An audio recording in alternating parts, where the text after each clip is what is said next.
Bien le bonjour! As the title implies, I'm going to talk about the many times the warrior appeared during the main series of Final Fantasy games, and if it wasn't directly there, I tried to pinpoint the closest thing. Before we start, I'd like to talk about one trivia related to the original Japanese name, Senshi. Since it can be translated as both warrior or fighter, they chose the latter for the first US localization of Final Fantasy I in 1990. And we had to wait for the Origins remake in 2003 on PlayStation for it to be officially renamed Warrior. The warrior class was always portrayed as a strong character wearing the heaviest armors and weapons, favoring HP, strength and more or less defense. As you can expect, it did have some weaknesses such as an average or below average speed, but especially terrible magic stats and being unable to use spells. Even though it was one of the 6 first jobs or classes of the series, more often than not it wouldn't appear in other games because it was deemed too basic or too vanilla. It even went as far as being simply replaced by the Knight or Paladin that I will cover in future videos, save for 2 instances. In some games, the warrior was pretty much ripping off another job, the Berserker, so I'm also gonna cover the evolution of the latter here. The first game laid the foundations of what will be known as the warrior job of the Final Fantasy games. Little reminder of the vertical line setting in battle. The higher a character was, the more likely it would be targeted by physical enemy attacks. Therefore, the warrior was the most suitable to be put on top. Stats-wise, the warrior boasted the highest physical defense and HP between all the starting jobs, as well as the biggest damage output with weapons. However, since the first FF tried to balance things out and didn't really want you to create a team of 4 warriors, this job had some weaknesses. The warrior had the lowest intelligence that acted as both the magic defense and attack. The second problem, especially if you were a penny pincher or if you hated killing monsters repeatedly to acquire more gears, was that the warrior required the biggest amount of money to buy the best gear available for it, to withstand big hits and to keep its own damage output really high.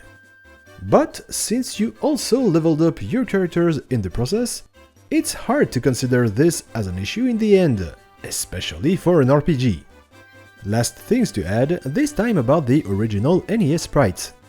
Probably due to technical limitations, Square went for a red armor that would stay in the remakes, and red hair that was changed to blonde in a Japan-exclusive handheld console named the Wonderswan Color, which stayed that way in the subsequent remakes. However, it was this original sprite that was used for a minion in FF14 named the Minions of Light that can randomly call the Warrior, the White Mage or the Black Mage.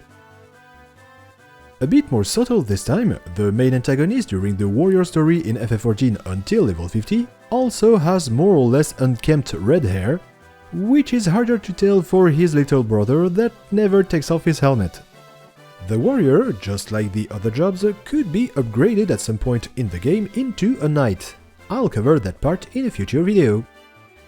Another refresher, this game had something called skill-based advancement, which would improve your character stats depending on your actions in battle, allowing you to shape them how you wanted. Therefore, we have to look at the character design, the starting equipments, and the base stats to pinpoint a warrior. Guy started with an axe, as well as the highest stamina that determined the growth of HP that were already the highest between the 3 permanent characters, and finally the highest strength. Adding to this his overall character design, Guy being tall, muscular and with some speech impediment, the designation of warrior seemed to fit this particular guy. We can conclude that he was the embodiment of the warrior, despite being able to be proficient in magic too. For those of you who had spotted it, in the NES, Firion had a sprite nearly identical to the FF1 warrior, while Guy had a colored swap thief sprite. This choice was probably again caused by the technical limitations. Fortunately, each of them gained their own sprites in the Wonderswan Color remake and the subsequent ones. Just one last trivia, this time regarding the Berserker.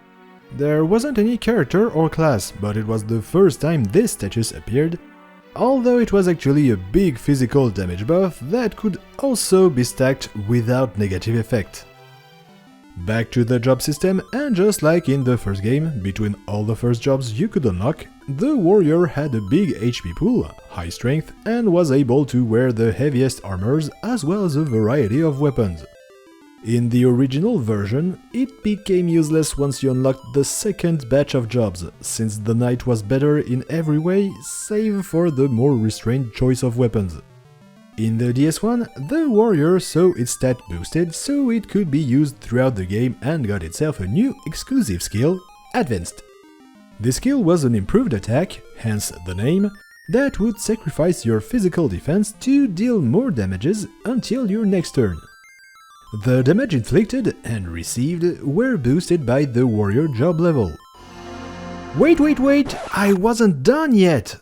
I still need to talk about the Viking class!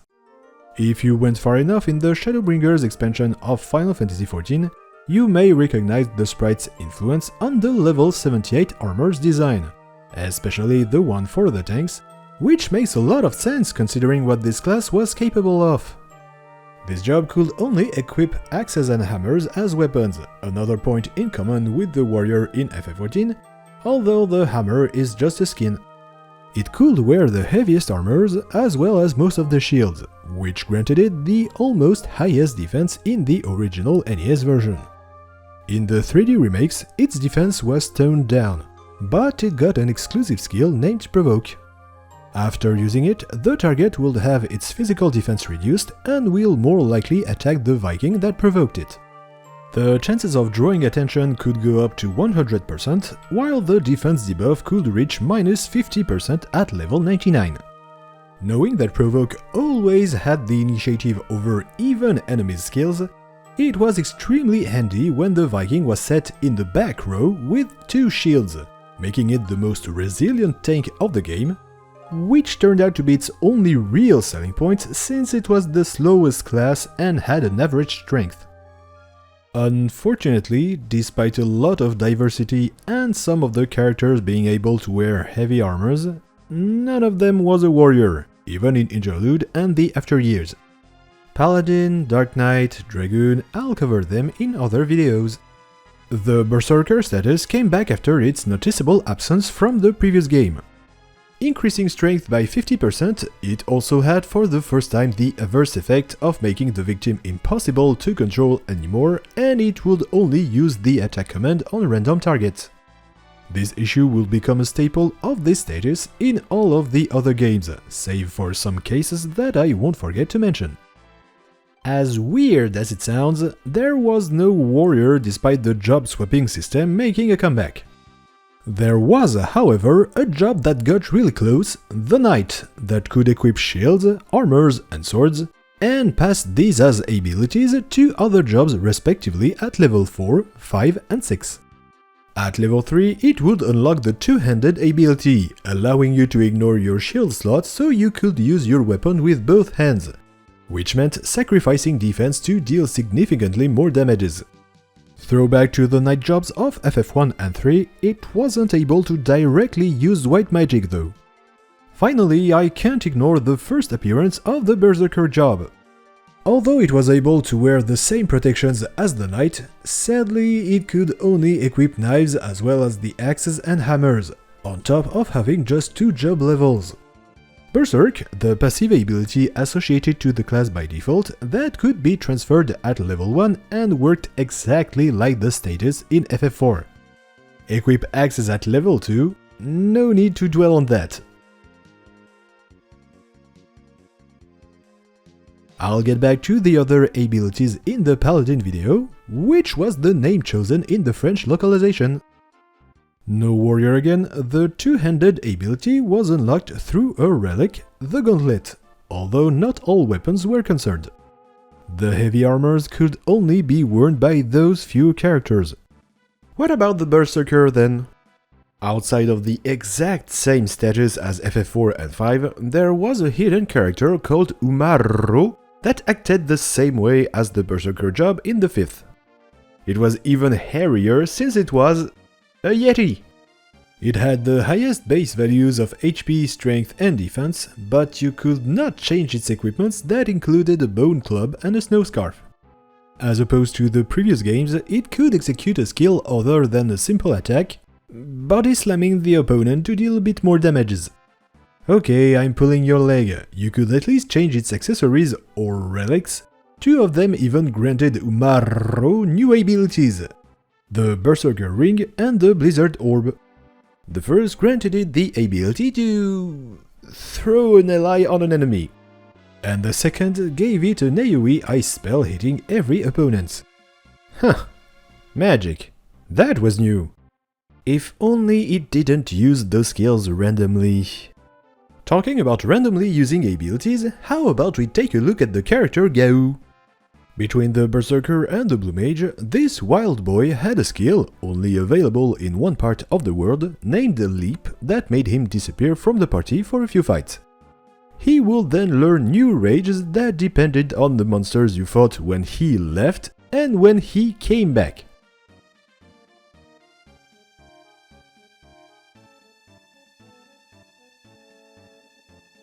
Each rage was supposed to mimic a boss or a monster, with its bad and good status effects. Although I have some strong doubts regarding some of those rages. Considering that rage replaced the attack command and that once you used one of them, you wouldn't be able to control Gau, it's hard to not see the influence of the Berserker class or the Berserk status in general, although the quantity of skills available was infinitely superior. Once again, to find a warrior, we needed to look at the design, stats and equipments associated with the character. Cloud Strife was the protagonist the closest to a warrior, with his huge two-handed weapons such as the iconic Buster Sword, but also due to his past as a member of Soldier who went through some body modifications and a tough training to become an elite fighter. His stats were a good reminder of this since he started with the highest strength and magic values. His limit breaks were all physically based, with only one of them dealing magical damages under some conditions. Finally, in FF14, his Buster Sword appears when the melee classes use their limit break level 1 or 2. All I said about Cloud Strife could be applied to Zack Fair. Even if Cloud appeared at some points in the story, meeting him unlocked the Meteor Shots DMW based on his Meteor Rain limit break from the original FF7. And yes, we are already done here.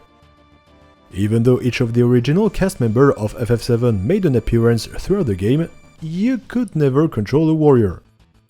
Following the 7th episode's logic, the protagonist of FF8 deserving the label of the warrior could have been Squall Leonhart, since he started with the best physical defense and HP, as well as an assortment of limit breaks reminiscent of Cloud Strife's. He was also raised in a military school that trained soldiers, although it worked more like a mercenary army. However, since Final Fantasy XIV added the Gunbreaker job in the Shadowbringers expansion, I think I should dedicate a real but separate video to this. Sadly, there was no warrior here. But we had a knight, a job often shown as better than the warrior, the uptight Adalbert Steiner. He had the highest HP, defense and strength of all the characters, as well as being one of the only two who were able to equip heavy armors. Like all the other characters, he had his own skill set named Sword Art, that comprised a few skills aimed at crippling enemy stats. Armor and Mental Break that affected respectively the physical and magical defenses of an opponent. Magic and Power Break that reduced respectively the magical and physical potencies of a monster. He also borrowed 2 AoE skills from other classes, but they worked on only one target this time. Darkside from the Dark Knight dealt dark type damages by sacrificing a bit of HP. Iai Strike from the Samurai, or Yainuki in Japanese, had a chance to instantly kill an enemy. On top of that, Steiner had a second skill set called Sword Magic that required to have the Black Mage Vivi in the party, alive and well of course. These skills enchanted Steiner's sword with the spell learned by Vivi to exploit the enemy's weaknesses. Those sword magic abilities appeared for the first time with the Mystic Knight in FF5, so we can easily conclude that Steiner was a mix of different variants of knight jobs. Despite the freedom granted by the Sphere Grid, each playable character was tied to a recurring role or job of the series, at least at the beginning. Following the culling process, Tidus was the closest to the warrior, mostly for his equipment comprised of swords and shields. Yes, it's not a lot to go by, since he didn't actually start with a lot of defense and HP, nor will get that much more in his side of the Sphere Grid afterwards. However, if we keep looking at those same base stats and Sphere Grid, we can see that it was more tuned toward speed, dodge, accuracy and strength, although he wasn't the best for the last two. All of this was enough to grant him a spot as a melee fighter. While his stats and his acrobatic fighting style could have made him look like a thief or a ninja, Riku was actually best deserving of that label, but this isn't the video for it. Another character was somewhat deserving of the warrior tag, Auron. Yes, I know, anyone with functioning eyes can see that Auron was more of a samurai, but please put those rotten tomatoes away and let me explain. He was the first protagonist to have access to the break skills from FF9, and his base stats were oriented toward strength, HP and defense, just like his side of the Sphere Grid. So he was the embodiment of the protector or tank side of the warrior. There, did I convince you? No. Too bad, I'm protected by my screen anyway.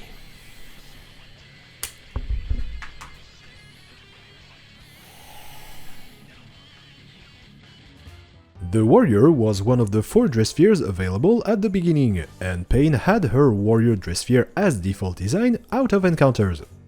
Regarding Yuna, who decided to get almost the same haircut as Tidus, she mimicked his moves when attacking or the victory pose, as well as some of his replies while using the warrior dress sphere. On top of it, her sword was Brotherhood, the iconic sword used by Tidus in FF10, at least in cutscenes. This job had rather high strength and defense stats, even if others were better, but it had the break skills from FF10 and especially Sentinel that would reduce physical damages to only 1 until your next turn. It also had access to a set of elemental skills like Steiner's sword magic in FF9 and the Mystic Knight in FF5 to exploit your opponent's weak points. If you were starting to miss the Berserker, well, let's rejoice, because there was a dress sphere of the same name. Boasting the highest speed and quite high strength, dodge and HP, it unfortunately had the worst defensive stats and magical attack. Strangely enough, as opposed to the FF5 job and Umarro in the 6th, this version of the class was entirely under your control like any other melee job with its own skill set called Instinct. 2 of them would make a fine addition to the Warriors collection. Crackdown, that nullified the 3 defensive buffs, Shell, Protect and Reflect at the same time on one target, and Unhinged, that lowered the opponent's accuracy and dodge stats. Of course, if that was too complicated for you, you could just use Berserk to self-inflict the Berserk status and let your heroine pummel your enemies by herself. Here, the warrior is one of the 6 starting classes when creating your character, just like in the original Final Fantasy. At low level, it's specialized in tanking since it is the only one able to wear the heavy armors between the first 6 jobs. It also has the Provoke skill, as well as Defender that lowers your attack by 25% while providing a 25% defense bonus. At higher level, the warrior can still be a good tank, but it is easily overshadowed by paladins and ninjas. I'm not making this up. The warrior goes back to being a melee DPS, a lot of its skills providing interesting benefits to other physical jobs like Aggressor, which improves its accuracy while lowering its evasion, or fittingly Berserk, that is the polar opposite of Defender, lowering defense to increase attack by 25%, fortunately without losing control of your character. Even as an active team member, the warrior can pull his weight since it brings some utilities to the party, such as Warcry that boosts the attack power of every ally in range, or Blood Rage that increases the critical hit rate of your party members. I said or because you can't have them both active at the same time and will always override the previous one. About the combat skills, the warrior is the most diverse in weapons proficiency. 13 different types of weapon with none of them lower than D, meaning that it's one of the best jobs to raise your side job skill caps. With A- proficiency in axes and being the only one with A+ in great axes, you can guess why they gave the latter to the warrior in FF14. Furthermore, some of the great axe weapon skills aim at reducing your opponent's stats, but only on the physical side. Attack, defense, and evasion, as well as one last warrior exclusive skill that debuffs accuracy on top of the 3 stats previously mentioned all at once. In the original version, as every character could buy all the licenses, save for the Espers and Limit Breaks, there wasn't any real warrior, so we needed to pay closer attention to the card design and starting stats, equipments and licenses. Bash was a former Royal Knight with an overall rough appearance.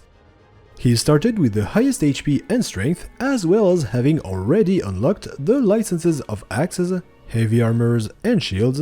All of this classified him as the warrior. In the Zodiac remakes, the Fu Breaker was clearly the warrior job with another coat of paint. It could equip the heaviest armors and a lot of shields, as well as having the exclusivity of axes and hammers. Although these types boasted the highest potency between all one-handed weapons, they had the huge downside of using a rather random damage formula, which in turn made this job kinda unreliable for sustained DPS.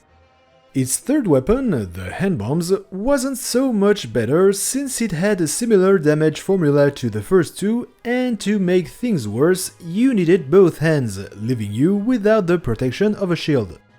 I suppose the only reason why the Fu Breaker had the hand bombs was so it could hit the flying targets. Check the description for a longer explanation. But good news, this job had access to the 4 skills that reduced enemy stats. All's well that ends well, right? Oh, before we hop onto the next game, I need to talk about the Berserk status that had another benefit here. It slightly raised your attack speed on top of your strength. Classified as arcane magic in the original version, then as time magic in Zodiac, you would once again lose any kind of control over the affected ally in both cases. Of course, it was better to use it on your strongest melee fighter, save for the leader, and absolutely not on your casters, don't you agree? Even though the melee units usually regrouped skills associated with melee classes or jobs from previous FF games, there was no warrior in the protagonist's roster. Not really a berserker, but the temporary character Bagamnan had the exclusivity of the berserk buff that he could apply on any ally, including himself. In this game, this status increased for 20 seconds the auto-attack damages and the movement speed of the unit, as well as its aggression because it would rush towards enemies standing farther than usual. And no, you did not lose control over the character, but its special skills would remain locked while the buff was active. No jobs again, you know the drill, let's look at the game mechanics and characters. Of the 6 roles, one of them revolved around dealing the highest possible damages, the Commando. Labeling it as the warrior can be a stretch, as it could also use the neutral type magic Ruin and its AoE version Ruin Gap. It was usually paired with another role called the Ravager that relied on elemental skills and spells. The Ravager was useful for filling the chain gauge faster despite its lower damage output, whereas the Commando had to slow down the gauge depletion. Once the enemy was staggered, the Ravager could then keep on adding more bonus to the chain gauge as the Commando saw its numbers rising ever higher. In the literal sense as well, because the Commando was the only role which had the launch ability. As the name implied, this ability launched a staggered opponent in the air and would prevent any kind of counterattacks, as long as it was still in suspension and staggered. Between the 6 heroes, Lightning fit the warrior stereotype the best with her sword, that could turn into a gun, true, I'll cover that in the Gunblade video, as well as her affinity with the commander role, and Ravager in a lesser way, but also thanks to her backstory as a soldier and her eidolon, Odin. Because this episode only had 2 main characters, they both had a lot of abilities complementing each other, making it quite hard to associate them with a known FF job. Purely from a design standpoint and character backstory, Noel fit the melee class's archetype with his 2 swords which could be assembled into a javelin and his past as a hunter, but I will avoid spoilers. Stats-wise, Noel had more HP and strength, but he could also act as a good magic and synergist, the role specialized in buffs, thanks to his AoE spells. Even his exclusive commando skill, Meteor Javelin, looked like something from a dragoon rather than a warrior. Lightning's design in this game already made her appear as a warrior or a knight, but you still could find the Amazon warrior garb that had Soul of the Warrior, which upgraded your HP and strength. It's also worth noting that an event in FF14 added that great axe made of ice used by Snow as a marauder and warrior weapon, now being only available through the Mog Shop. Here the warrior is a job, an upgrade from the marauder class that uses the great axe as a weapon and sports the tank role like in FF11, but stays efficient even at max level. Let's not waste time on the marauder that just acted as a base for the job, just like all the other classes. The Berserker part is far more upfront and mostly shown through the visual effects and names of the actions, such as Berserk, yes, again, and its strongest skill Inner Chaos, but also through his secondary resource called the Beast Gauge. This resource is mostly generated thanks to the second and third skills of a combo, and it is consumed by using some rather strong actions, or at least useful ones such as Onslaught, that makes you quickly rush towards your target. Be careful to not be carried away by your impetuosity. You see, this job's story revolves around the idea of taming your inner beast, some sort of restless fury that some individuals have in the world of FF14. Contrary to the previous games, here you must never let your rage take a hold of yourself and lose control. However, if you can tame it, you will be able to draw from this wrath and improve your protector's abilities, such as Nascent Flash that increases slightly an ally's overall defense, on top of healing them a bit thanks to the damages you deal while it lasts, or Shake It Off that puts an absorb shield on your whole party. Also, you have to admit that it's quite an interesting concept. Who needs those clichés like the power of light or darkness to help you, when you just need to be really short-tempered? Or a MOBA player. This anger culminates in the invincible CD named Holmgang. Your ire keeps you alive with at least 1 HP whatever your opponents throw at you, save for some rare cases. Unfortunately, considering the ever-changing nature of an MMORPG and the changes brought from one patch or expansion to the other, I can't compare the warrior's DPS and survivability to the other tanks. But it's pulling its weight, at least a lot better than in the other Final Fantasy games. Even if it looks more Berserker than Warrior when we think about it. Anyway, time to cover the last game. We are finally at the last stop of our journey retracing the evolution of the Warrior class. Yet, we had to examine the characters to see who deserved this label. As I formerly explained in the gameplay mechanics videos, Noctis could equip every kind of weapon for a total of 4 at the same time, on top of starting the game with already 3 different ones equipped by default. Adding to this his stats that weren't really great from a melee standpoint, he couldn't really apply for the job presented in this video. However, that was the case for his friend Gladiolus. Seriously, look at this glorious specimen. That was not purely for show, since he had the best HP, strength and defense between all his comrades, as well as being able to use great swords with one hand while using a shield with the other one. He didn't usurp his place as the Prince Noctis's bodyguard, which seemed to be his family's sworn duty. I'm aware that with the whole royal bodyguard shtick, the sword and the shield, we were closer to the knight rather than the warrior. But that's not the first time I had to cheat a bit for this topic, right? Before we end this, let's cover some differences in the way you played Gladio compared to Noctis. Although both of them could activate a defense mode by holding the assigned button, they were quite distinct from one another. Noctis could stay in defense since his MPs were consumed only when he automatically dodged, or successfully blocked when his active weapon was a shield. In any case, if you managed to defend against one of those enemy attacks signaled by a rather obvious visual cue by default, Noctis would parry, then the action would drastically slow down, allowing you to counterattack. This counter could range from a simple attack to a small cutscene depending on the monster and even the skill you parried. For Gladiolus, it wasn't that simple as his MP gauge was constantly drained while in defense mode, with no additional cost if you actually blocked something. Quite ironic for the tank of the game now that I think about it.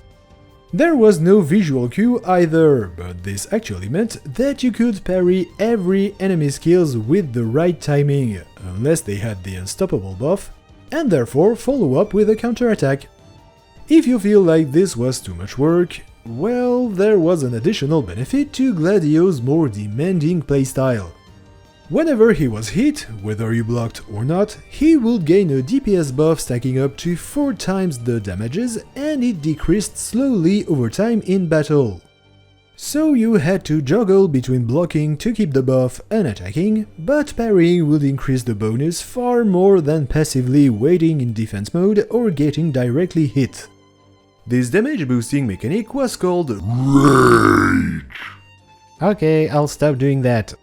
You can see that Gladio had even the Berserker job, or almost.